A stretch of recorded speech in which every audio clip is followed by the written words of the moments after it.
Stacy's heart nearly stopped when she heard the whistling. This could not possibly be directed at her, right? But when she turned around, there was little doubt. Before we continue, please take some time to subscribe to Dailydose, like, and share this video with your friends. The unknown man was still looking her up and down with a big grin, but Stacy would make sure to whip that expression of this face in an instant. "Do you know who I am?" At first, the man was looking at Stacy, confused. And he was not the only one.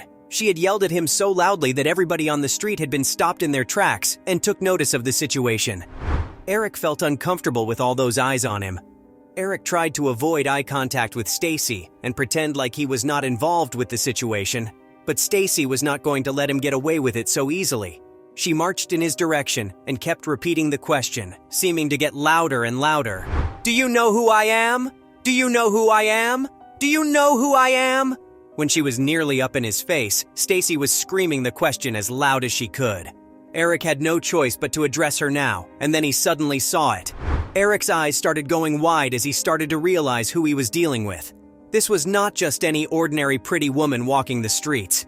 He started looking around now, nearly panicking, and quickly spotted what he feared for. From multiple directions, men in suits were starting to appear, and it was clear that they were coming toward him and Stacy.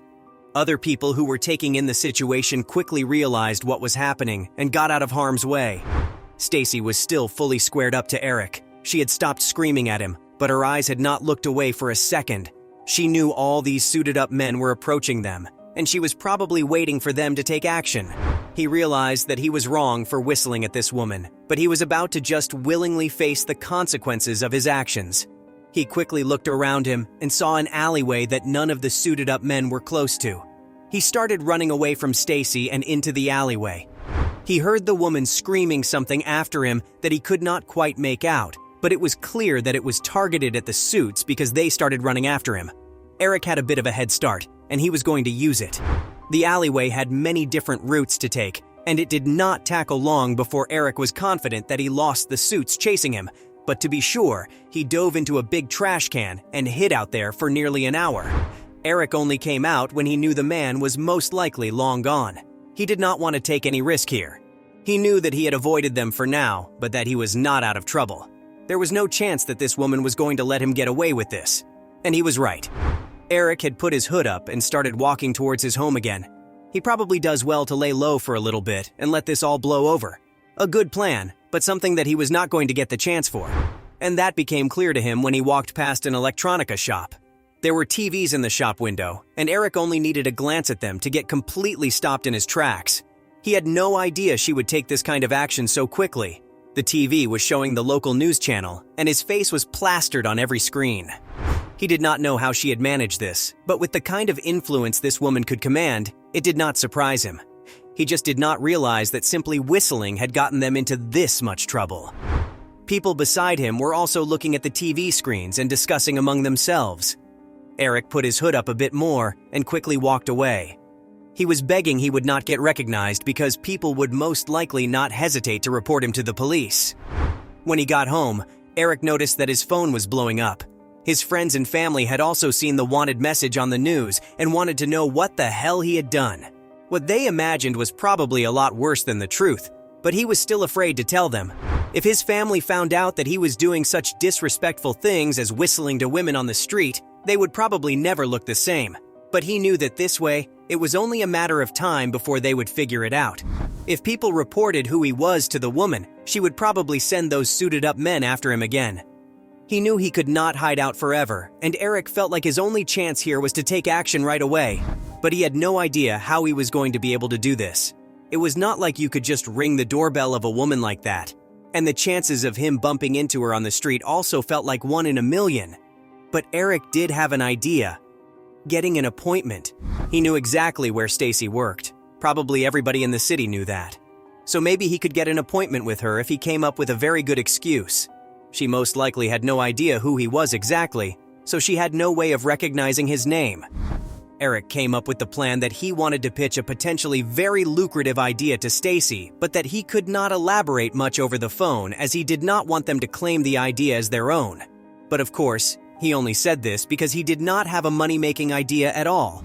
But luckily for Eric, the assistant he spoke to bought it, and she set up a meeting between him and Stacy. They could not do it today as Stacy was not in a good mood. Eric could have a guess why, but they scheduled it for tomorrow. Part 1 of Eric's plan was completed, but he realized that that was the easy part.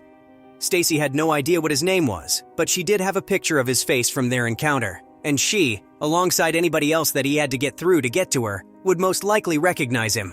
Getting inside the building with his hood up would probably raise suspicion immediately, but maybe Eric could take the global pandemic they recently had to his advantage. He still had some face masks lying around, and wearing those was still very much accepted by people. During the rest of the day, Eric had to respond to a lot of messages from friends and family that they did not need to worry about anything and that he would sort everything out tomorrow. But the main issue was that not all the people who had recognized Eric had sent him a message about it. Most of them did not know Eric that well, and so some had decided to immediately report his whereabouts to the police. Eric would only find this out after somebody started knocking on his front door very loudly. Eric knew it was not the police, as they would have announced themselves better. He got a quick peek through his check hole and immediately recognized the suits. These people were with Stacy. There was no doubt about that. The police were probably ordered to immediately pass this information on to Stacy's or her assistants. Whatever the case may be, Eric knew he needed to get out of her. He managed to slip out the back door and get away from his house as quickly as possible. His advantage was that he knew the area here like the back of his hand, so losing the suits around here was easy. Eric knew that going to the meeting now also had extra risk, as Stacy might know his name now and recognize it. Suits could be waiting for him there with all the consequences that come with that. But Eric just hoped that somebody in her position had no interest in the names of people with who she had appointments with. Eric decided to get a cheap motel room for the night, one of those sketchy ones that do not ask any difficult questions. Here, he also did some research on the building where he would meet Stacy tomorrow and worked on his excuse. The next morning, Eric knew that he could not go past his home to grab some supplies, as the suits might still be waiting there. Luckily, he had been smart enough to grab a face mask on his way out so he could go to the building directly. He encountered no problems at the entrance. His name was on the list of people with appointments today, and the secretary did not look at him suspiciously at all. Not even the security guards found him worth a glance. But even if they did not know his name yet, they had most likely seen his face on the TV yesterday. So Eric decided to make haste upstairs and made sure his face mask stayed in place. It was not long before he was in a sort of waiting room for Stacy's office. He was not the only one there, as 2 other people were waiting for her too. Both of them dressed in their best suits, all while he was barely presentable, still wearing his old clothes from yesterday.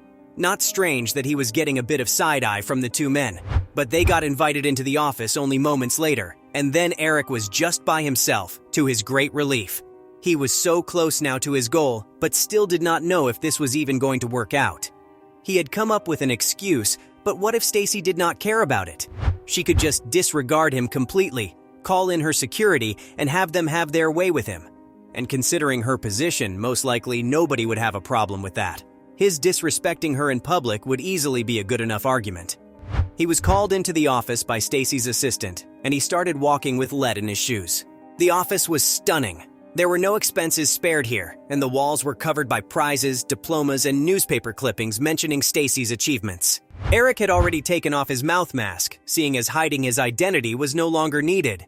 He had made it to where he wanted to be, into the office of one of the most powerful and rich CEO of the city. Everybody around here knew Stacy as one of the most brilliant and ruthless businesswomen there was. Her philanthropy had nearly single-handedly lifted the city out of poverty with her investments in local businesses. But besides all these great things she did, people were also very aware that this was not a woman you should cross in any way.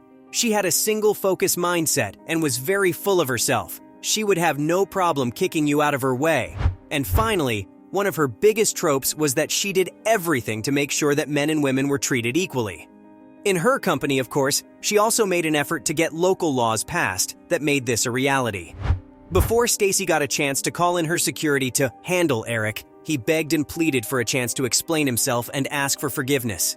He knew that he had made a mistake, not in the fact that he whistled at her, but in the fact that he whistled in the first place.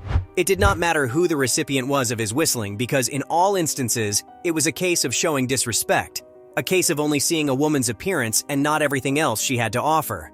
Eric could admit that this was not the first time he had done this, but he assured Stacy that it was the last time he would ever do this, and if there was anything he could do to make it up to her, that he would not hesitate to do it.